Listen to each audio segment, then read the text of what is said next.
ഈ Russia Ukraine യുദ്ധത്തിൽ eastern front എത്രത്തോളം കൊളാപ്സായി, അല്ലെങ്കിൽ ഉക്രൈൻ എപ്പോഴാണോ കേഴ്സ്ക് അധിനിവേശം ആരംഭിച്ചത്, അതിനുശേഷം ഈ ഒരു യുദ്ധത്തിന്റെ പോക്ക് എങ്ങനെയാണെന്ന് നമുക്ക് മനസ്സിലാക്കാൻ കഴിയും. അത് പതിയെ പതിയെ മാറാൻ തുടങ്ങി. സാബ്രൂസീഷ്യ, ക്രീമിയോട് ചേർന്ന ഭാഗങ്ങൾ, ഖേഴ്സൺ, നിപ്രോ റിവറിന്റെ ഈസ്റ്റേൺ കരകളെയും റഷ്യ നിയന്ത്രിച്ചുകൊണ്ടിരിക്കുകയാണ്. പെട്ടെന്ന് ആരും പ്രതീക്ഷിക്കാത്ത രീതിയിൽ സാബ്രൂസീഷ്യ പ്രദേശത്തു നിന്നും നിപ്രോ റിവർ ക്രോസ് ചെയ്ത് ഉക്രൈനെ ആക്രമിക്കാൻ റഷ്യ തുടങ്ങി. ഇതൊരു സാധാരണ ആക്രമണമാണോ, മറ്റെന്തെങ്കിലും പദ്ധതിയോടുകൂടിയാണോ അകത്തേക്ക് കടന്നത് എന്ന് നോക്കിയാൽ, അകത്തേക്ക് കടന്ന റഷ്യൻ സൈനികർ ആ കരപ്രദേശത്തുള്ള പ്രധാനപ്പെട്ട ജനസേവന കേന്ദ്രങ്ങളെ നോക്കി പുരോഗമിക്കാൻ തുടങ്ങിയിട്ടുണ്ട്. സാധാരണ നദീപ്രദേശങ്ങളിൽ നടക്കുന്ന യുദ്ധമെന്നത് കൂടുതലായും നദി മുറിച്ചു കടന്ന ആരും അപ്പുറത്തേക്ക് പോകാറില്ല.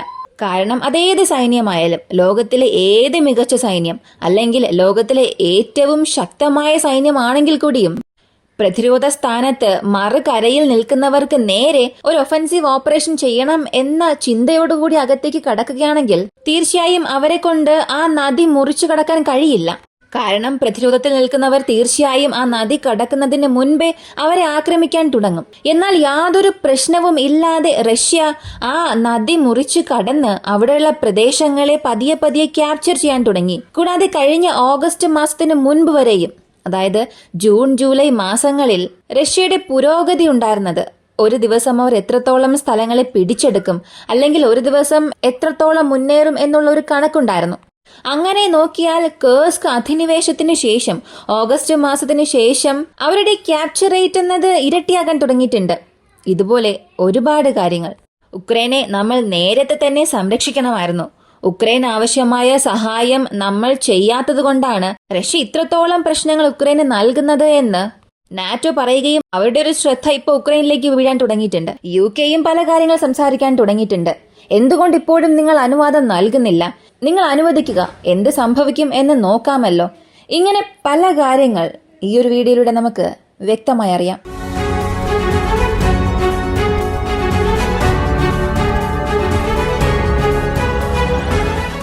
ആദ്യത്തെ കാര്യം, UK മുൻ പ്രധാനമന്ത്രി ബോറിസ് ജോൺസൺ. ഇദ്ദേഹം ഉക്രൈനുമായി അല്ലെങ്കിൽ സെലൻസ്കിയുമായി വളരെ അടുപ്പമുള്ളൊരു ചങ്ങാതിയാണ്. തുടക്കം മുതലേ എന്ത് ചോദിച്ചാലും നൽകുന്ന ഒരു രാജ്യം. സെലൻസ്കി എന്തൊക്കെ ചോദിക്കുന്നുവോ അതെല്ലാം നൽകണം. ഉക്രൈന് സഹായം നൽകുന്നത് കൊണ്ട് യാതൊരു പ്രശ്നവും ഇല്ല എന്ന് കൂടുതൽ ആയുധവും കൂടുതൽ സഹായങ്ങളും നൽകിയ ഒരു രാജ്യം UK ആണ്. ബോറിസ് ജോൺസൺ സ്ഥാനം വിട്ടു പോകുന്ന സമയത്ത് സെലൻസ്കി ഒരുപാട് വേദനിച്ചു. എന്റെ ഒരു നല്ല സുഹൃത്തിനെ ഞാൻ നഷ്ടപ്പെടുത്തുന്നു, എന്റെ മികച്ച സുഹൃത്ത് ഇല്ലാതെ ഞാൻ ഈ യുദ്ധം തുടരാൻ പോകുന്നുവെന്ന് വളരെ വൈകാരികമായി പോസ്റ്റ് ചെയ്തിരുന്നു. ഇപ്പൊ ബോറിസ് ജോൺസൺ കൂടാതെ പ്രതിരോധ മന്ത്രി, ഇങ്ങനെ ഒരു 5 ഉദ്യോഗസ്ഥർ ചേർന്ന് സ്റ്റാമറോടൊരു കാര്യം ചോദിച്ചു. നിങ്ങൾ എന്തുകൊണ്ട് അനുവാദം നൽകുന്നില്ല? നിങ്ങൾ അനുവാദം നൽകുക. ഉക്രൈൻ എന്ത് ചെയ്യുന്നു എന്ന് നമുക്ക് നോക്കാമല്ലോ. ആ അനുവാദം നൽകുന്നത് കൊണ്ട് നമുക്ക് എന്ത് പ്രശ്നമാണ് വരാൻ പോകുന്നത്? അല്ലെങ്കിൽ ഉക്രൈൻ എന്ത് പ്രശ്നമാണ് വരാൻ പോകുന്നത്? റഷ്യയെ അവർ ആക്രമിക്കട്ടെ, ആക്രമിച്ചതിന് ശേഷം വരുന്ന പ്രശ്നങ്ങൾ അതിനുശേഷം നമുക്ക് നോക്കാം. ഇപ്പോ നിങ്ങൾ ഈ അനുവാദം നൽകുക എന്ന് മറ്റൊരു രീതിയിൽ സംസാരിക്കാൻ തുടങ്ങി. നേരത്തെ തന്നെ റഷ്യ UN വരെയും ചെന്ന് ഒരു കാര്യം പറഞ്ഞു. എന്നാണോ ലോങ് റേഞ്ച് വെപ്പൺസ് ഉപയോഗിച്ച് റഷ്യയെ ആക്രമിക്കാൻ തുടങ്ങുന്നത്, അന്ന് റഷ്യയുടെ യുദ്ധം ആരംഭിക്കുമെന്ന്. ഏത് രാജ്യമാണോ നൽകുന്നത് അത് ഞങ്ങൾക്കൊരു പ്രശ്നമേ അല്ല. ഇപ്പോൾ വരെയും ഇതൊരു സ്പെഷ്യൽ മിലിറ്ററി ഓപ്പറേഷൻ എന്ന രീതിയിലാണ് ഞങ്ങൾ നടത്തിക്കൊണ്ടുപോകുന്നത്. ഒരുപക്ഷെ നാളെ പ്രശ്നങ്ങൾ അധികമായാൽ തീർച്ചയായും അതൊരു യുദ്ധത്തിൽ പോയി അവസാനിക്കുമെന്ന് ഡയറക്റ്റ് ഒരു മുന്നറിയിപ്പ് എന്നതിനപ്പുറം ഒരു സ്റ്റേറ്റ്മെന്റായി തന്നെ നൽകി. അങ്ങനെ ഇരിക്കെ UK എന്ന രാജ്യം, അവിടെയുള്ള ചില രാഷ്ട്രീയ പ്രവർത്തകർ ഇവിടെ ഉക്രൈനെ ഒരു ടെസ്റ്റിംഗ് ഗ്രൗണ്ടാക്കി മാറ്റുകയാണ്. UK ഇപ്പോൾ ചിന്തിച്ചുകൊണ്ടിരിക്കുന്ന ഒരു കാര്യം, 2ാം ലോക മഹായുദ്ധത്തിൽ അവരെന്തോ വലിയ കാര്യം ചെയ്തു. 2ാം ലോക മഹായുദ്ധത്തിൽ നമ്മൾ ജയിച്ചു, നമ്മൾ ഹിറ്റ്ലറുടെ സൈന്യത്തെ പലയിടത്തും വീഴ്ത്തി. 2ാം ലോക മഹായുദ്ധത്തിൽ നമ്മളൊരു പ്രധാനപ്പെട്ട സ്ഥാനം കരസ്ഥമാക്കി എന്നൊക്കെയാണ് ചിന്തിക്കുന്നത്. പക്ഷെ ചരിത്രത്തിലെ പല പേജുകളും മറച്ചു വച്ചിരിക്കുകയാണ്, നിഷേധിക്കപ്പെട്ടിട്ടുണ്ട്. ഈ UK പേരിൽ ഈ ഒരു യുദ്ധവുമായി യാതൊരു ബന്ധവുമില്ലാത്ത ദശലക്ഷക്കണക്കിന് ഇന്ത്യക്കാർ മരിച്ചു വീണു. കണക്കിൽ കാണിച്ചതല്ലാതെ കണക്കിൽ പെടാത്ത ലക്ഷക്കണക്കിന് ഇന്ത്യക്കാരെ നമ്മൾ നഷ്ടപ്പെടുത്തി, അതും യാതൊരു ബന്ധവുമില്ലാത്ത ആർക്കോ വേണ്ടി. ഇങ്ങനെ കോളനി രാജ്യങ്ങളുടെ അധീനതയിലായിരുന്ന ജനങ്ങളെ കൊണ്ടുപോയി അവരുടെ മാത്രം താല്പര്യങ്ങൾക്ക് വേണ്ടി യാതൊരു ബന്ധവുമില്ലാതെ നഷ്ടപ്പെടുത്തുകയും വിജയം വരിച്ചു നിൽക്കുന്ന UK എന്ന രാജ്യം അന്നത്തെ കാലത്തെ പോലെയാണ് ഇന്നും സംസാരിച്ചു കൊണ്ടിരിക്കുന്നത്. നാറ്റോയുടെ സപ്പോർട്ട്, അമേരിക്കയുടെ സപ്പോർട്ട്, ഈ രണ്ടും ഇല്ലായിരുന്നു എന്നുണ്ടെങ്കിൽ UK സൈന്യം വളരെ പെട്ടെന്ന് വീഴുമായിരുന്നു. അത് റഷ്യയുടെ മുൻപിലെന്നല്ല, മറ്റ് ഏത് രാജ്യവുമായി പ്രശ്നം വന്നാലും ഈ നാറ്റോയുടെയോ അമേരിക്കയുടെയോ സപ്പോർട്ടില്ലെങ്കിൽ അടുത്ത ചില ആഴ്ചയ്ക്കുള്ളിൽ തന്നെ ഓപ്പോസിറ്റുള്ള രാജ്യം വളരെ എളുപ്പത്തിൽ ഇവരെ നശിപ്പിക്കും. ശ്രദ്ധിക്കേണ്ടത്, ഇത് രണ്ടാം ലോക മഹായുദ്ധത്തിന്റെ ഒരു കാലഘട്ടമേ അല്ല. നിങ്ങൾക്ക് ഏത് രാജ്യത്തു നിന്നും എത്ര സൈനികരെ വേണമെങ്കിലും കൊണ്ടുപോകാം, അവിടെയുള്ള പാവപ്പെട്ട ജനങ്ങളെ പറ്റിച്ചു കൊണ്ടുപോകാം എന്ന് കരുതുന്ന ആ ഒരു കാലം അല്ല. അതൊക്കെ നിങ്ങൾ മനസ്സിൽ വെച്ച് സംസാരിക്കുകയാണെങ്കിൽ നന്നായിരിക്കും. ഇപ്പൊ നമുക്ക് റഷ്യ ഉക്രൈൻ പ്രശ്നത്തിലേക്ക് തന്നെ പോകാം. റഷ്യക്കെതിരെ കേർസ്കിൽ അധിനിവേശം നടന്നതിന് ശേഷം ഉക്രൈന്റെ അവസ്ഥ എങ്ങനെ മാറിയെന്ന് നമ്മൾ കണ്ടു. ഈ ഒരു ചാർട്ട് നോക്കുക, തുടക്കം മുതലേ നോക്കുക. 2023 മുതലുള്ള ഡേറ്റയാണിത്. ഇതിൽ ജനുവരി, ഫെബ്രുവരി, അതിനുശേഷമൊക്കെ ഒരു ദിവസം റഷ്യ എത്ര കിലോമീറ്റർ റഷ്യയുടെ ഫ്രണ്ട് ലൈൻ കടന്നുപോയി? മാക്സിമം ഒരു 2-3, ചില സമയത്തൊക്കെ 0.5 കിലോമീറ്റേഴ്സ് വരെയും പോയിട്ടുണ്ട്. ചില മാസങ്ങളിൽ മൈനസിൽ വരെ എത്തിയിട്ടുണ്ട്. കാരണം ഉക്രൈൻ ഒരു കൗണ്ടർ ഒഫൻസീവ് നടത്തുമ്പോൾ റഷ്യ പിൻവാങ്ങാൻ തുടങ്ങും. എന്നാൽ അവസാനത്തെ 2 ലൈൻ മാത്രം ഒരു വലിയ റെഡ് ലൈനായി പുറത്തേക്ക് കടക്കുന്നുണ്ട്. ഇതെന്താ, ഇത് അവസാനമാണോ? ഈ ചാർട്ട് ഇതോടുകൂടി അവസാനിച്ചോ എന്ന് നോക്കിയാൽ ഇല്ല. ഓഗസ്റ്റ് മാസത്തിൽ, അതായത് ഉക്രൈൻ ഈ ഒരു കേർസ്ക് അധിനിവേശം ഓഗസ്റ്റിൽ നടത്തി. റഷ്യയെ സർപ്രൈസായി ആക്രമിക്കണം. റഷ്യ ഇനി ഉക്രൈൻ ഭാഗത്തേക്ക് തിരിഞ്ഞു നോക്കാനേ പാടില്ല. ഇനി റഷ്യ ഉക്രൈനെ ആക്രമിക്കണമെന്ന് ചിന്തിച്ചാൽ റഷ്യയുടെ ടെറിട്ടറി അല്ലെങ്കിൽ റഷ്യയുടെ പ്രദേശങ്ങൾ ഉക്രൈൻ ക്യാപ്ചർ ചെയ്ത് വച്ചിരിക്കുന്നു എന്നുള്ള കാര്യം അവർ ചിന്തിക്കണം. ഇതിനുവേണ്ടി ഒരു സർപ്രൈസ് അറ്റാക്ക് നടത്തുന്നു. അങ്ങനെ കേർസ്കിൽ ഉക്രൈൻ മുന്നേറുന്തോറും മറ്റൊരു ഭാഗത്ത് ഒരു ദിവസം 5 കിലോമീറ്റർ ആയിരുന്നത് 11 മാറുന്നു. 11 കഴിഞ്ഞു പോകുന്നു. ഒരു ദിവസം 11 കിലോമീറ്റർ വരെയും ഈസ്റ്റേൺ ഫ്രണ്ടിൽ റഷ്യൻ സൈനികർ മുന്നേറാൻ തുടങ്ങി. അപ്പോൾ ഇതിലൂടെ ഒരു കാര്യം നിങ്ങൾക്ക് തന്നെ മനസ്സിലാകും. കേർസ്കിൽ അധിനിവേശം നടത്തിയതിനു ശേഷം ഉക്രൈന് വിജയം ലഭിച്ചോ, അല്ലെങ്കിൽ കേർസ്കിൽ നുഴഞ്ഞു കയറിയതിനു ശേഷം ഈസ്റ്റേൺ ഫ്രണ്ട് കൊളാപ്സായി റഷ്യയ്ക്ക് വിജയം ലഭിച്ചോ എന്ന്. പക്ഷെ ഇവിടെയും ഒരുപാട് പേർ യാതൊരു ചിന്തയുമില്ലാതെ തുറന്നു തന്നെ പറയും ഒരു കള്ളം: ഈസ്റ്റേൺ ഫ്രണ്ട് വളരെ സ്ട്രോങ് ആണ് എന്നൊക്കെ. അങ്ങനെ ഈസ്റ്റേൺ ഫ്രണ്ട് സ്ട്രോങ് ആണെങ്കിൽ ഇന്ന് നിപ്രോ റിവറിനെ ക്രോസ് ചെയ്ത് റഷ്യ സാബ്രോസീഷ്യ ഫ്രണ്ടിൽ അടുത്ത കരയിലേക്ക് പോയി ആക്രമിച്ചിട്ടുണ്ടാകില്ല. ഈ മാപ്പ് നിങ്ങൾ നോക്കുക. ഇത് ഇന്നലെ രാത്രി അപ്ഡേറ്റ് ചെയ്ത മാപ്പാണ്, റഷ്യയുടെ ഫീൽഡ് മാപ്പ്. ഈ നിപ്രോ റിവർ ക്രോസ് ചെയ്ത് 4 മുതൽ 5 കിലോമീറ്റർ വരെയും റഷ്യ നിയന്ത്രിക്കാൻ തുടങ്ങിയിട്ടുണ്ട്. വളരെ വലിയ പ്രദേശമൊന്നും കൺട്രോൾ ചെയ്തിട്ടില്ല. ഒരു 4-5 കിലോമീറ്റർ അകത്തേക്ക് പോയിട്ടുണ്ട്. 7-8 സെറ്റിൽമെന്റ്സ് വരെയും പിടിച്ചിട്ടുണ്ടാകാം എന്ന് പറയുന്നു. ഇത് എത്ര ദിവസം റഷ്യ ഹോൾഡ് ചെയ്യും എന്നറിയില്ല. ഒരു പക്ഷേ ഈ ഒരു സ്ഥലത്ത് ഒരു വലിയ ഡിഫൻസ് ഉക്രൈൻ നൽകിയില്ലെങ്കിൽ ഇതങ്ങനെ പിടിച്ചുകൊണ്ട് റഷ്യ ആ ഒരു കര മുഴുവനും കൺട്രോൾ ചെയ്യാനുള്ള എല്ലാ ശ്രമങ്ങളും എടുക്കും. എന്നാൽ ഇവിടെ ഇപ്പോഴും റഷ്യ അവരുടെ ആർട്ടിലറി സ്ട്രൈക്ക് തുടങ്ങിയിട്ടുണ്ട്. MLR സ്ട്രൈക്ക് തുടങ്ങിയിട്ടില്ല. വെറും ഗ്രൗണ്ട് ട്രൂപ്സിനെ മാത്രം അകത്തേക്ക് അയച്ച് സാധാരണ ഒരു സർജിക്കൽ സ്ട്രൈക്ക് ഓപ്പറേഷൻ എങ്ങനെയാണോ നടത്തുന്നത് അതുപോലൊരു കാര്യമാണ് അവർ ചെയ്തത്. ഒരുപക്ഷെ റഷ്യക്ക് ഇതിൽ വിജയം ലഭിച്ചാൽ ഞാൻ തുടക്കത്തിൽ പറഞ്ഞ കാര്യങ്ങളെല്ലാം സംഭവിക്കാൻ തുടങ്ങും. അപ്പോൾ ഇവിടെ ഉക്രൈൻ എങ്ങനെ ഡിഫെൻഡ് ചെയ്യാൻ പോകുന്നു, അല്ലെങ്കിൽ ഉക്രൈൻ ആരെ വെച്ച് ഡിഫെൻഡ് ചെയ്യുമെന്നുള്ളതെല്ലാം ഒരു വലിയ ചോദ്യം തന്നെയാണ്. ഒരുപക്ഷെ അതിനുള്ള ഉത്തരം നിങ്ങൾക്കറിയാമെങ്കിൽ നിങ്ങളത് കമന്റിൽ പറയുക. അടുത്തത് നാറ്റോ സെക്രട്ടറി സ്റ്റാലൻബർഗ് പറഞ്ഞ കാര്യമാണ്. നാറ്റോ ഒരു വലിയ തെറ്റ് ചെയ്തു.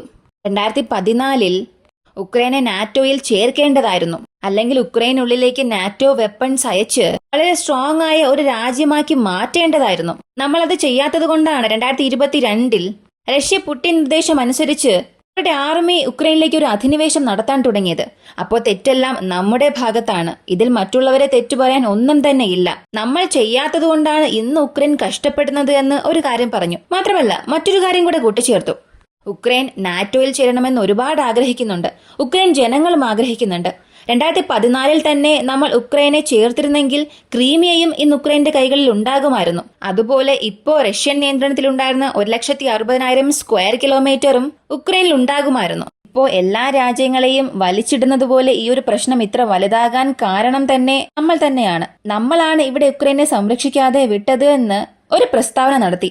പക്ഷേ സത്യം അതാണോ എന്ന് നോക്കിയാൽ 2014 ഈ പ്രശ്നം ആരംഭിച്ചത് എന്ന് എല്ലാവരും ചിന്തിക്കും. ഇനി അതിന് പ്രധാനപ്പെട്ട കാരണമായി നിങ്ങൾ ചിന്തിക്കുന്നതും യൂറോപ്യൻ യൂണിയനുമായി ഒരു ഫ്രീ ട്രേഡ് എഗ്രിമെന്റിന് അപ്പോ പ്രസിഡന്റ് ആയിരുന്ന വ്യക്തി സമ്മതിച്ചില്ല. പ്രോ റഷ്യൻ പ്രസിഡന്റ് വിക്ടർ കോവിച്ച് സമ്മതിച്ചില്ല. ഇദ്ദേഹം റഷ്യയ്ക്ക് വേണ്ടി ഒരുപാട് ഫേവറായ തീരുമാനങ്ങൾ എടുത്തു. അതിനാൽ ഫ്രീ ട്രേഡ് എഗ്രിമെന്റിന് സമ്മതിച്ചില്ല. റഷ്യ ഉക്രൈൻ അവരുടെ നിയന്ത്രണത്തിലായിരിക്കണമെന്ന് ആഗ്രഹിച്ചു. അതുകൊണ്ടൊരു ജനകീയ വിപ്ലവം നടന്നു. യൂറോപ്യൻ യൂണിയനിൽ നിന്നും ലഭിക്കേണ്ട സഹായങ്ങൾ തടയുകയാണ്. അതുകൊണ്ടൊരു ജനക്ഷോഭം ഉണ്ടായി എന്നൊക്കെ ചിന്തിക്കാം. പക്ഷെ ഈ ഒരു ഡേറ്റ നിങ്ങൾ നോക്കുക. ഇത് കാണുമ്പോൾ പ്രശ്നം എങ്ങനെ സംഭവിച്ചു, എപ്പോൾ സംഭവിച്ചു എന്ന് നിങ്ങൾക്ക് മനസ്സിലാകും. ഈ പ്രശ്നം ഉണ്ടാകുന്നതിന് മുൻപ് അപ്പോൾ ഉക്രൈന്റെ പ്രൈം മിനിസ്റ്ററായിരുന്ന മെക്കലസീറോ യൂറോപ്യൻ യൂണിയനോട് ഒരു അഭ്യർത്ഥന നടത്തി. 20 ബില്യൺ യൂറോസ്, മാക്സിമം അന്നത്തെ കാലത്തെ 27 ബില്യൺ US$ ഞങ്ങൾക്ക് അടിയന്തര സഹായമായി നൽകണം. ഒരുപാട് പരിഷ്കാരങ്ങൾ ഉക്രൈനിൽ തന്നെ നടത്തേണ്ടതായിട്ടുണ്ട്. ലോണായോ അല്ലെങ്കിൽ ഒരു പ്രത്യേക പാക്കേജായോ സഹായമായോ എങ്ങനെ വേണമെങ്കിലും നിങ്ങൾക്ക് നൽകാം. ഇങ്ങനെ യൂറോപ്യൻ യൂണിയനോട് ഉക്രൈൻ ഒരു അഭ്യർത്ഥന നടത്തി. പക്ഷേ യൂറോപ്യൻ യൂണിയൻ അവർക്ക് എത്ര നൽകിയെന്നറിയാമോ? വെറും 610 മില്യൺ US$. ഈ 610 മില്യൺ കൊടുക്കുകയും അതിന് ഒരുപാട് കണ്ടീഷൻസ് നൽകുകയും ചെയ്തു. നിങ്ങൾ ടാക്സ് ഇത്രത്തോളം ഇംപ്രൂവ് ചെയ്യണമെന്നാവശ്യപ്പെട്ടു. കാരണം ഒരു ലോൺ വാങ്ങിയാൽ വളരെ എളുപ്പത്തിൽ അത് തിരികെ വാങ്ങണമെന്നുണ്ടെങ്കിൽ ആദ്യം അവർ കൈവയ്ക്കുന്നത് അവിടെയുള്ള ജനങ്ങളിലായിരിക്കും. ടാക്സ് എത്രത്തോളം കൂട്ടാൻ പറ്റുമോ അത്രത്തോളം കൂട്ടുകയും അത്രത്തോളം പെട്ടെന്ന് ആ രാജ്യത്തിന്റെ പ്രത്യേക കടം അവരെ കൊണ്ട് അടയ്ക്കാനും സാധിക്കും. കൂടാതെ ഗ്യാസിന്റെ പ്രൈസ് കൂട്ടുക. ഇങ്ങനെ ഒരു 7-8 കണ്ടീഷൻസ് ജനങ്ങളെ മാത്രം അടിസ്ഥാനമാക്കി കൊടുത്തു. ഈ സമയം റഷ്യയ്ക്ക് ഉക്രൈൻ വളരെ പ്രധാനപ്പെട്ട ഒരു നാടാണ്. റഷ്യയ്ക്ക് ഒരു കവച നാടാണ്. റഷ്യ പറഞ്ഞത്, ഞങ്ങൾ $15 15 ബില്യൺ നിങ്ങൾക്ക് നൽകാം. കൂടാതെ ഗ്യാസ് മാർക്കറ്റ് റേറ്റിൽ നിന്നും പ്രൊഡക്ഷൻ റേറ്റിൽ നിന്നും വളരെ കുറഞ്ഞ വിലയ്ക്ക് നിങ്ങൾക്ക് നൽകാം. നിങ്ങൾക്ക് മാർക്കറ്റിലുള്ളതിൽ നിന്നും കമ്പയർ ചെയ്ത് റഷ്യയുടെ ഗ്യാസ് വാങ്ങുക.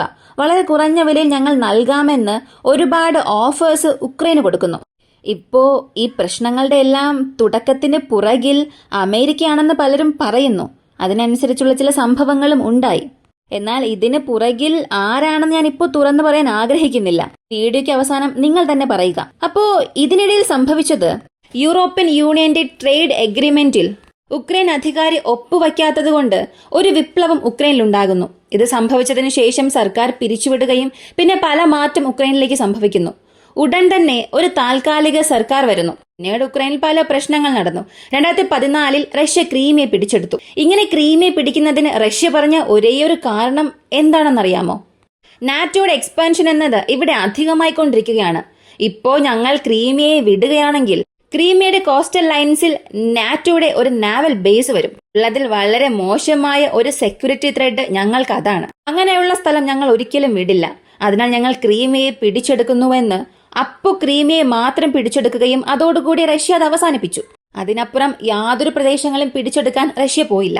ഇത് 2014 നടന്ന സംഭവം. ഇപ്പൊ നാറ്റോയുടെ സ്റ്റാലൻബർഗ് പറഞ്ഞ സ്റ്റേറ്റ്മെന്റിലേക്ക് വരാം. അദ്ദേഹം പറഞ്ഞത്, 2014 ഉക്രൈൻ ജനങ്ങളെല്ലാം നാറ്റോയിലേക്ക് വരാൻ ആഗ്രഹിച്ചു.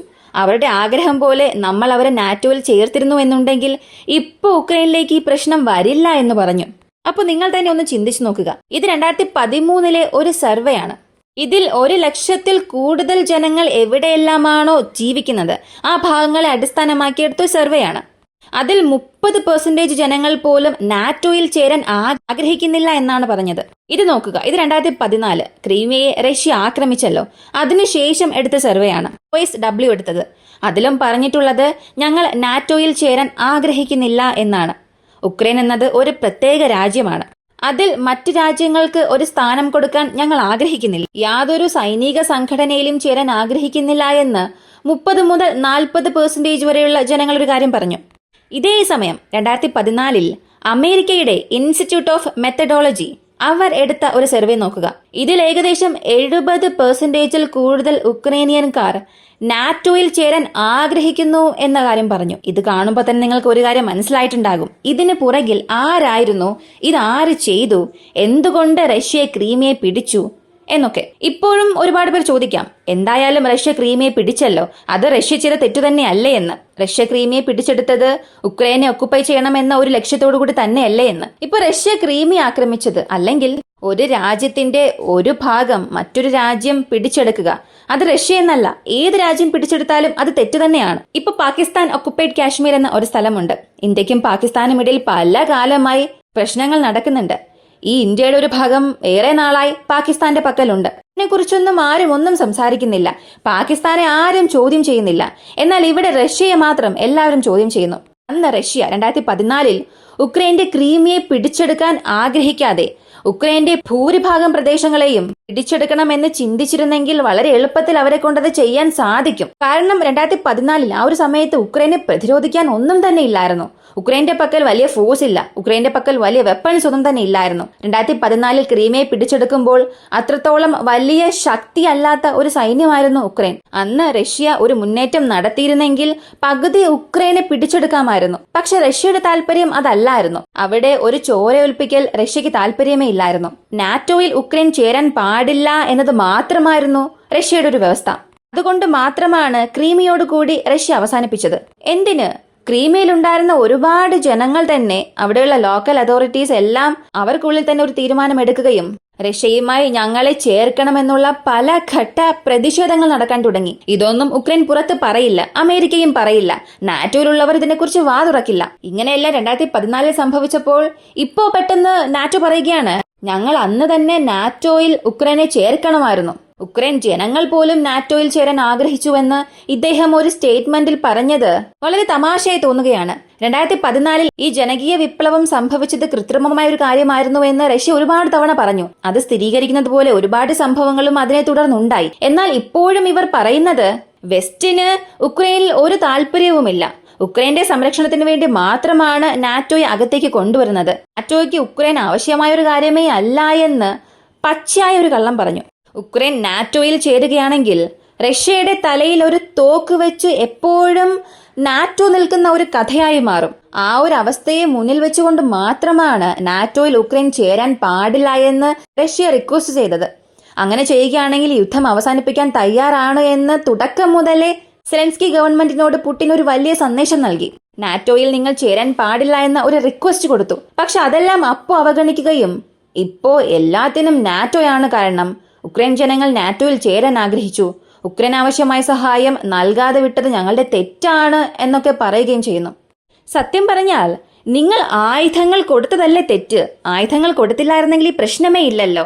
നാറ്റോയിലെ വെപ്പൺസ് അകത്തേക്ക് വന്നു. അമേരിക്കയുടെ വെപ്പൺസ് എല്ലാം റഷ്യയുടെ ബോർഡറിൽ വന്ന് നിൽക്കുന്നത് കൊണ്ടല്ല ഈ പ്രശ്നം തന്നെ ആരംഭിച്ചത്. എന്നാൽ ഇതെല്ലാം മറയ്ക്കാൻ വേണ്ടി വളരെ സിമ്പിളായി അവസാനിപ്പിക്കുന്ന ഒരു വാക്ക് എന്താണെന്ന് അറിയാമോ? Russian aggression. ഈ ഒരു വീഡിയോയെക്കുറിച്ചുള്ള നിങ്ങളുടെ അഭിപ്രായം കമന്റിൽ പറയുക. വീഡിയോ ഇഷ്ടമായാൽ ലൈക്ക് ചെയ്യുക, ഷെയർ ചെയ്യുക. നമ്മുടെ ചാനൽ ആദ്യമായി കാണുന്നവരാണെങ്കിൽ മറക്കാതെ സബ്സ്ക്രൈബ് ചെയ്ത് സപ്പോർട്ട് ചെയ്യുക. മറ്റൊരു വീഡിയോയുമായി വീണ്ടും കാണാം.